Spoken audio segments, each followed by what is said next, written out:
Do we want to do Dylis and then Fosse? Do we want to Fosse? Do you want to Fosse all three of us? And well, then, I think that's fun. And then I'll let you. Oh, those are yours. I'm so used to grabbing them. Take them. Where are my glasses? You're welcome to take them. They're covered in the powder that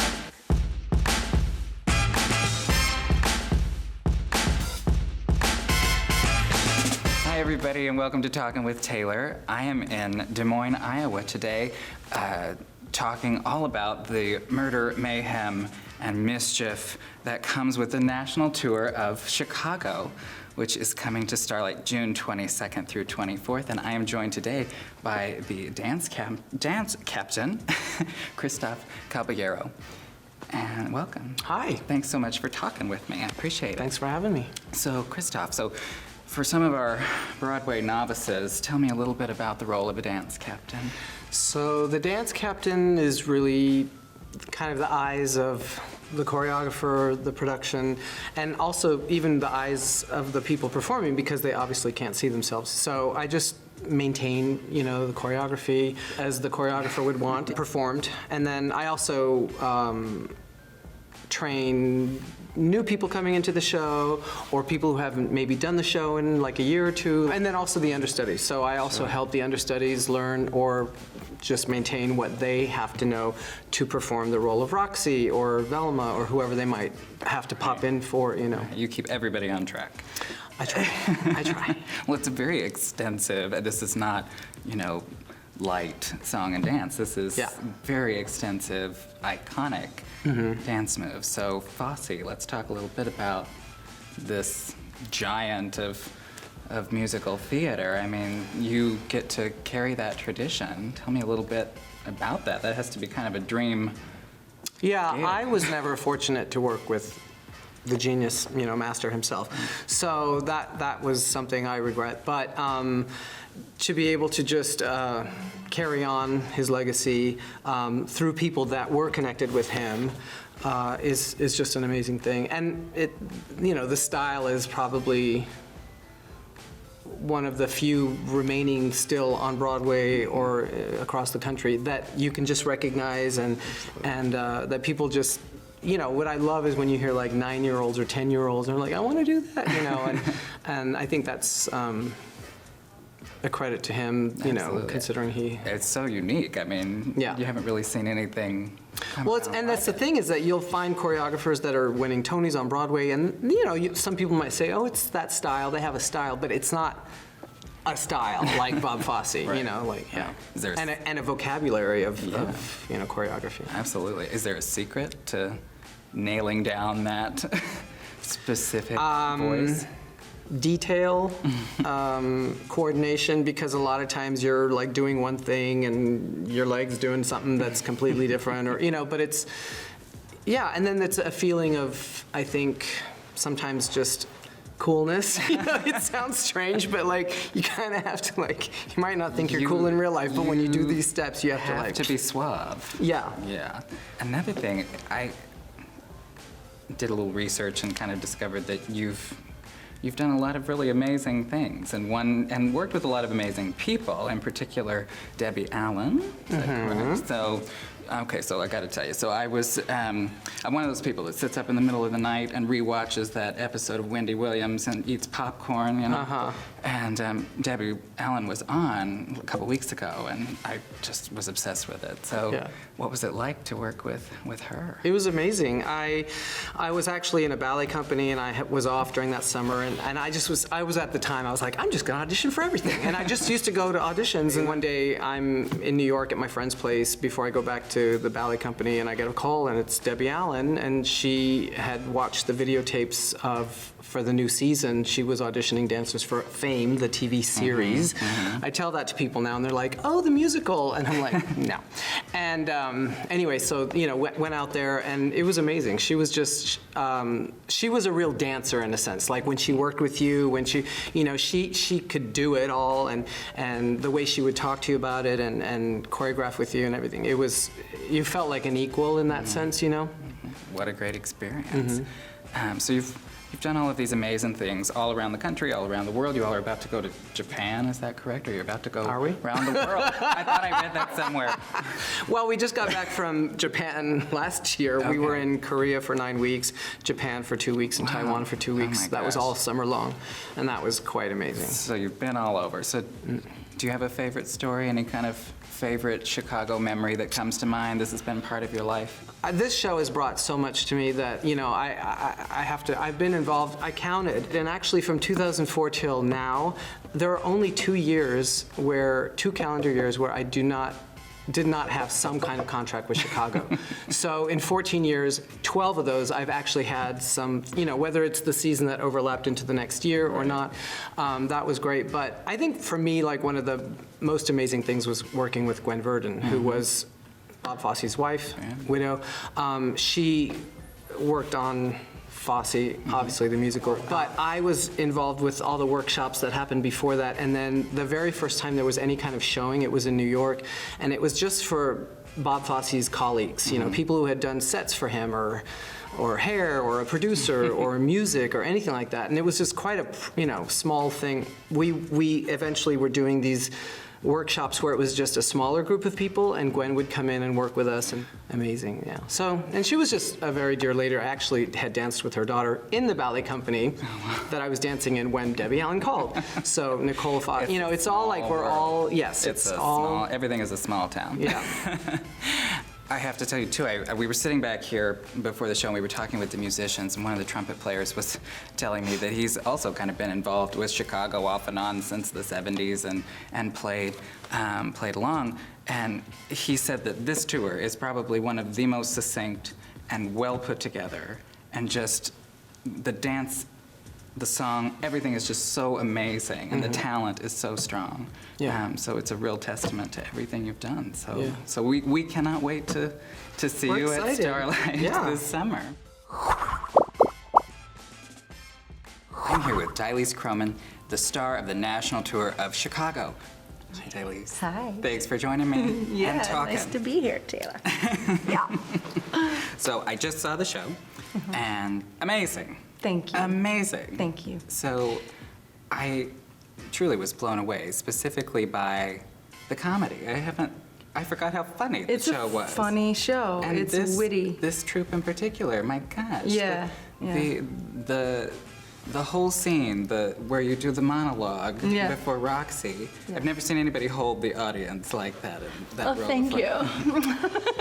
It was amazing. Thank you. It was hysterical. Well, I mean, that monologue is, you know, I'm on stage by myself for about 7 minutes, so you gotta have some truth within that to tell the story. But no, it really is. It's just, you know, the material of Fosse and the material of this book in particular is to be honest with what you're saying, you know, because it can easily get slapsticky or, you know, Shticky. Yeah, just shticky in general.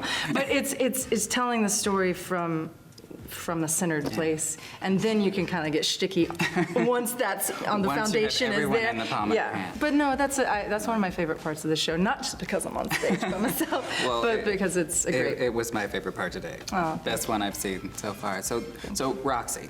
Roxie is one of the biggest characters in the Broadway musical pantheon. So, Yeah. so is it a dream role? It is. It literally is. I mean, my mentor, Anne Ranking, who choreographed. Giant. Giant, gorgeous woman that I love dearly. I met her when I was 14. Wow. And she swooped me up under her wing and really just, she saw because that was the first time I had been introduced to Fosse, the style. You know, I had danced since I was 3 years old, and I'd done all types of dance. Ballet in particular, I was very classically trained. But then when I met her and she introduced me to the Fosse style, everything opened up for me. My whole world opened up. And, you know, just all the little nuances of Fosse that make Fosse Fosse. Less is more.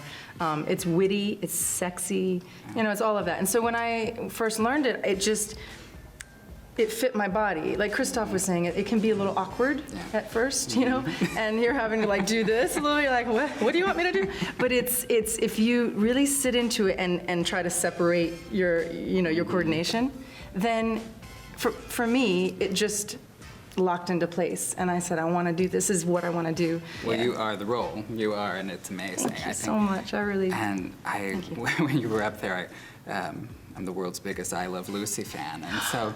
Oh my God, let's me have a too. moment, have a moment. Oh my and God. I was like, I saw some of these Lucille Ball elements, and I was like, I haven't seen that. Okay, you're gonna make me cry. No, We're seriously. getting the clamps, We're getting get the Kleenex. No, it really, truly though, because I watched her growing up all, like, Mary Tyler Moore, of course, too. Yeah, But, oh, yes. but I watched I Love Lucy, like, every night Yes. before I went to bed. That's amazing. So that means a lot. Well, you Thank can see it. You can see it. It's a comedy all of its own. Yeah, One of a kind. Roxie is, she's a mess. She's a mess around. Like when we get that Yes, drink called yes, the Roxie mess around. Don't have rum in it, because there's nothing messier than rum. No. Roxie she's a mess, but she you can make her likable, because Yeah. of course the first time you see her on stage, she's not doing anything very outstandish, like as the first scene you see her in. But so you kind of have to redeem yourself after that first scene. She sees what she wants, and she wants it so bad. It's her dream to be a vaudeville, vaudeville star. And so when she just gets that glimpse of this could happen for me, you just have to stay in that innocence, Because it's all a tap dance. It's all of it. That's one of my favorite lines in the show. Ladies and gentlemen, a tap dance. So classic Fosse. I love Yeah. it. So you've been with the show for 4 years, and you've been all over. Any favorite stories that have come out of it? The first time I went on for Roxie, the very, very first time, I was buying a car, and I was in New York City and in Brooklyn, and I was purchasing a vehicle. Which is a unique combo in New York, right? A car. It is very unique, but I lived in Brooklyn, so that's Right. why. But yeah, so I was purchasing a car, and as we were doing the negotiations and all the, finance, all that stuff, I got the call from my stage manager that you're on. And I think it was the day before Thanksgiving. And I just remember, getting that call. First of all, I just broke out in hives everywhere, because I was like, the time has come. But I mean, of course, I was prepared. I had done all the work for it, prepared to do it. But I just remember feeling so, after dreaming about this role for so long, I just remember feeling so thankful. And it was an out-of-body experience for me. They wheeled me out on the ladder, and I was like, here we go. This is it. And I don't really remember what happened that night, but I just remember afterwards being like, that feeling, if you could bottle that feeling and pass it down to all the young children that are striving to do this, because that's the feeling you strive for, just of being proud of yourself, being proud that I did that. I conquered my fears, and I did. So I really, that particular night going on for Roxie for the first time for my dream role was, yeah, I mean, you can't match it. I love it. Well, it just doesn't get any better than that. Yeah, it doesn't. It doesn't. Yeah, another little story that had nothing to do with Chicago, but it had to do with a Fosse show, was with Sweet Charity. Oh, yeah. And It's a great show. this is an amazing show. That's another role that I felt so fortunate to play. I covered it though. I was the understudy, and Christina Applegate was playing Charity. Yeah. And we were in out-of-town tryouts before going to Broadway. And unfortunately for her, but she got better, and she made her Broadway opening. But prior to that, she rolled over on her ankle and injured herself 5 minutes into the show. And I had never been rehearsed, because we just got out on the road. And we, understudies are usually, they have to get the show put up first, Sure. and then they have the understudies rehearsed. So anyway, I had done all this work on my own outside of and then Here you the go. curtain comes down, announcement is made on the God mic, and you're like, and I mean, all the blood drained from my All head. the I was like, feet. oh my All God, the here we go. So they asked me, because I had a choice whether or not I could do it or not. I mean, because I contractually wasn't rehearsed. I said yes. I pushed through the fear, and I said yes, and I did it.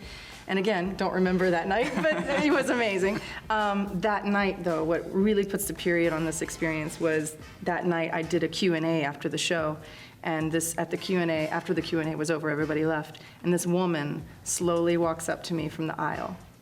And she puts out her hand and she said, I just want you to know, I was very moved by your performance, and knowing that you just stepped in like this I want you to know Bob Fosse would be proud.